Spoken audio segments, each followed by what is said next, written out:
ಸರ್ಕಾರ ಜಾರಿಗೊಳಿಸಿರುವ ಕೃಷಿ ಮಸೂದೆಯನ್ನು ವಿರೋಧಿಸಿ ಸೆಪ್ಟೆಂಬರ್ 27ರಂದು ಭಾರತ ಬಂದ್ಗೆ ರೈತ ಸಂಘಟನೆಗಳು ಕರೆ ನೀಡಿದ್ದು, ಬಂಟ್ವಾಳದ ಬಿಸಿ ರೋಡ್ನ ಮಿನಿ ವಿಧಾನಸೌಧದಿಂದ ಕಾಲ್ನಡಿಗೆಯಲ್ಲಿ ಹೊರಟು ಬ್ರಹ್ಮಶ್ರೀ ನಾರಾಯಣಗುರು ವೃತ್ತದ ಬಳಿ ಬೃಹತ್ ಪ್ರತಿಭಟನಾ ಸಭೆ ಹಾಗೂ ರಾಷ್ಟ್ರೀಯ ಹೆದ್ದಾರಿ ಬಂದ್ ಚಳವಳಿಯನ್ನು ಹಮ್ಮಿಕೊಳ್ಳಲಾಗಿದೆ ಎಂದು ರಾಜ್ಯ ರೈತ ಸಂಘದ ಪ್ರಧಾನ ಕಾರ್ಯದರ್ಶಿ ರವಿಕಿರಣ ಪುಣಚ ಹೇಳಿದರು.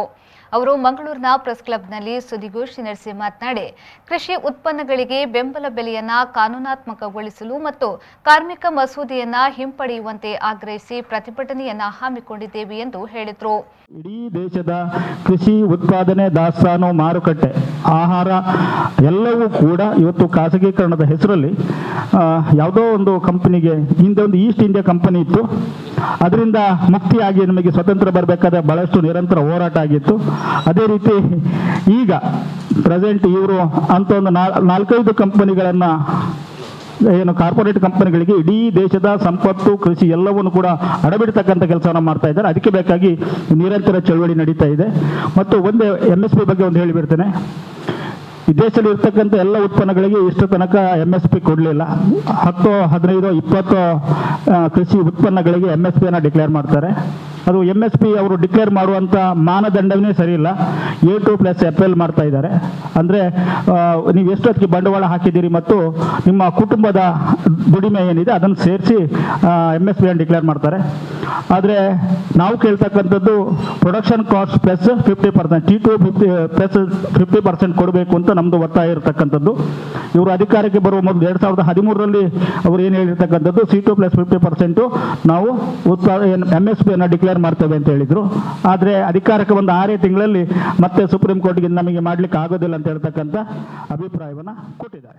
ಅನಂತರ ರಾಜ್ಯ ಉಪಾಧ್ಯಕ್ಷರಾದ ಕೆ ಯಾದವ್ ಶೆಟ್ಟಿ ಅವರು ಮಾತನಾಡಿ, ದೆಹಲಿಯಲ್ಲಿ ದೇಶದ ಮೂಲೆ ಮೂಲೆಗಳಿಂದ ಬಂದು ರೈತರು ಕಳೆದ 10 ತಿಂಗಳಿಂದ ಪ್ರತಿಭಟನೆಯನ್ನ ಮಾಡುತ್ತಿದ್ದಾರೆ. ಆದರೆ ಕೇಂದ್ರದ ಬಿಜೆಪಿ ಸರ್ಕಾರ ಅವರ ಚಳವಳಿಗೆ ಯಾವುದೇ ರೀತಿಯ ಸ್ಪಂದನೆ ನೀಡಿಲ್ಲ.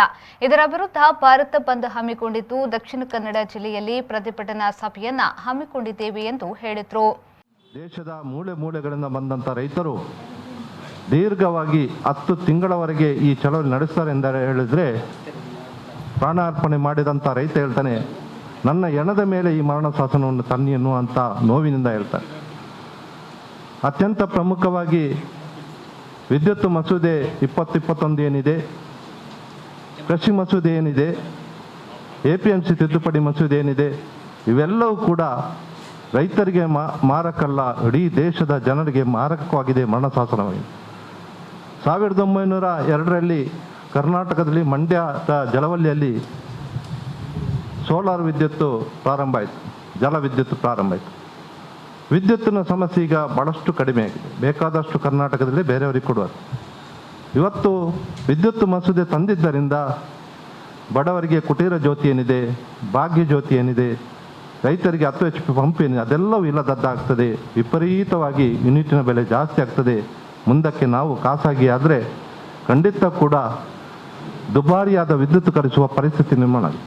ಸುದ್ದಿಗೋಷ್ಠಿಯಲ್ಲಿ CITU ಜಿಲ್ಲಾಧ್ಯಕ್ಷರಾದ ಜೆ ಬಾಲಕೃಷ್ಣ ಶೆಟ್ಟಿ, ರಾಜ್ಯ ರೈತ ಸಂಘದ ಜಿಲ್ಲಾಧ್ಯಕ್ಷರಾದ ಓಸ್ವಾಲ್ಡ್ ಪ್ರಕಾಶ್ ಫರ್ನಾಂಡಿಸ್, ಪ್ರಾಂತ ರೈತ ಸಂಘದ ಜಿಲ್ಲಾಧ್ಯಕ್ಷರಾದ ಕೃಷ್ಣಪ್ಪ ಸಾಲ್ಯಾನ್ ಉಪಸ್ಥಿತರಿದ್ದರು.